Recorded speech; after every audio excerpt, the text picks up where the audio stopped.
Surgery എന്ന് പറയുമ്പോൾ തന്നെ എല്ലാവർക്കും പേടിയാണല്ലേ? ശരിക്കും നിങ്ങളെ പറഞ്ഞിട്ട് കാര്യമില്ല. സർജനായ ഞാൻ എൻ്റെ സർജറിക്ക് എന്നെ കയറ്റിയപ്പോൾ പോലും കുറച്ച് ഓവർവെൽംഡ് ആയിരുന്നു. ഒന്നുമില്ല, ഒരു സൈഡിൽ കൂടെ ഒരാൾ കാനുല ഇടുന്നു, മറ്റേ സൈഡിൽ കൂടെ കാത്തറ്റർ ഇടുന്നു, നമ്മളോട് ചോദിക്കുന്നില്ല, പറയുന്നില്ല. ഇനി ചോദിച്ചാൽ തന്നെ നമുക്കറിയോ എന്താ ചെയ്യേണ്ടതെന്ന്. എനിവേസ്, നിങ്ങളെ സംബന്ധിച്ച് ഒരു സർജറി എന്നൊരാൾ പറയുമ്പോൾ അല്ലെങ്കിൽ ഒരു ഡോക്ടർ പറഞ്ഞു കഴിയുമ്പോൾ എന്താണ് എക്സ്പെക്റ്റ് ചെയ്യേണ്ടത്? അതാണ് ഞാൻ ഇന്ന് സംസാരിക്കാൻ പോകുന്നത്. ഒരു സർജറിക്ക് നിങ്ങളെ കയറ്റി കഴിയുമ്പോൾ വ്യക്തമായിട്ട് എന്താണ് ചെയ്യുന്നതെന്ന് കൃത്യമായ ഐഡിയ ഉള്ള ഒരു ടീമാണ് നിങ്ങളെ ഹാൻഡിൽ ചെയ്യുന്നത്. അപ്പോൾ ചിലപ്പോൾ നിങ്ങൾക്ക് ഫീൽ ചെയ്തേക്കാം നിങ്ങളുടെ ബോഡിയുടെ അല്ലെങ്കിൽ പേഴ്സണൽ സ്പേസ് വയലേറ്റ് ചെയ്യുന്നുണ്ട്.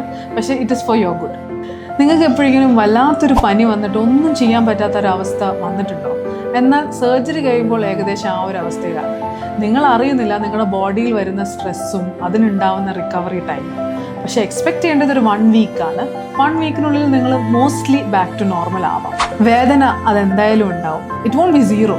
പക്ഷേ ഏത് ടൈപ്പ് ഓഫ് സർജറി അതനുസരിച്ച് ചിലപ്പോൾ കൂടുകയോ കുറയോ ഒക്കെ ചെയ്യാം. Also you can ask for pain killers. നിങ്ങൾ സർജൻ ഓൾറെഡി അതിന് പ്രിപ്പയർഡ് ആയിരിക്കും.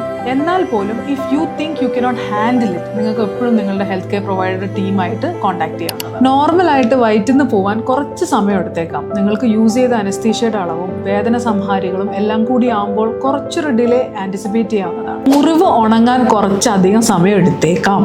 എത്ര ചെറിയ സ്കാർ ആണെങ്കിലും പുറത്ത് കാണുന്നത് മാത്രമല്ല സർജറി. ഉള്ളിൽ എന്തെല്ലാം ചെയ്തു അതിനെല്ലാം അതിൻ്റെതായ റിക്കവറി ടൈം ഉണ്ടാവും. ഇതിലെല്ലാം ഉപരി നിങ്ങൾ വൾണറബിൾ ആവാം, ഇമോഷണൽ ആവാം. നമ്മൾക്ക് നമ്മളുടെ ബോഡി എന്താ സംഭവിക്കുന്നതെന്ന് അറിയാത്തതിനുള്ള ആ കൺഫ്യൂഷൻ സ്റ്റേറ്റിൽ നിന്ന് വരുന്ന ഒരു ആങ്സൈറ്റിയും ഉണ്ടാവാം. ഇതെല്ലാം കേൾക്കുമ്പോൾ സർജറി കഴിയുമ്പോൾ നിങ്ങളുടെ കൺട്രോളിലുള്ള എന്തൊക്കെ കാര്യങ്ങളാണ് നിങ്ങൾ ആലോചിക്കുന്നുണ്ടാവും. എന്നാൽ ഞാൻ പ്രിപ്പയർഡ് ആവാൻ വേണ്ടി കുറച്ച് കാര്യങ്ങൾ നിങ്ങൾക്ക് പറഞ്ഞുതരാം. സർജറി എലക്റ്റീവ് ആണ് എന്ന് വെച്ചാൽ പ്ലാൻ ചെയ്താണ് ചെയ്യുന്നതെങ്കിൽ try to get a support system. നിങ്ങളെ ഹെൽപ്പ് ചെയ്യാനും ചെറിയ ചെറിയ കാര്യങ്ങൾ ലൈക്ക് കുക്കിംഗ്, വാഷിംഗ്, വീട്ടിലെ കാര്യങ്ങളൊക്കെ ഒന്ന് ഹാൻഡിൽ ചെയ്യാൻ വേണ്ടിയിട്ട് ആരെങ്കിലും ഒന്ന് സപ്പോർട്ടിന് നിങ്ങൾ കൂട്ടുപിടിക്കുകയാണെങ്കിൽ കുറച്ചും കൂടി ഈസിയർ ആവും റിക്കവറി. അതുപോലെ തന്നെ നിങ്ങളുടെ വീടും കുറച്ച് പ്രിപ്പയർഡ് ആയിരിക്കണം. ദാറ്റ് മീൻസ് ഇപ്പോൾ ഒരു മേജർ സർജറി കഴിഞ്ഞ് നിങ്ങൾ തിരിച്ച് വീട്ടിലേക്ക് ചെല്ലുമ്പോൾ try to use ground floor. താഴത്തെ നിലയിൽ തന്നെ നിങ്ങളുടെ സ്റ്റേ റെഡിയാക്കാൻ നോക്കുക.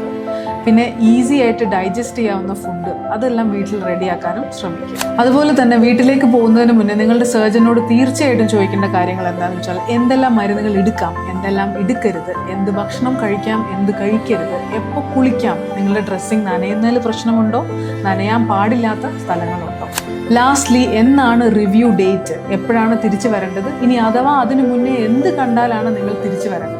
ഇതെല്ലാം ചോദിച്ച് കൃത്യമായി മനസ്സിലാക്കിയതിന് ശേഷം മാത്രം ഹോസ്പിറ്റലിൽ വിടുക. ഞാൻ ഈ പറഞ്ഞ കാര്യങ്ങൾ നിങ്ങൾക്ക് ഉപകാരപ്പെടുമെന്ന് തോന്നുന്നുണ്ടെങ്കിൽ ആൻഡ് ഇതുപോലത്തെ ഹെൽത്ത് റിലേറ്റഡ് ഇൻഫർമേഷൻസ് കാണാൻ വേണ്ടിയിട്ട് ലൈക്ക്, ഷെയർ ആൻഡ് സബ്സ്ക്രൈബ്.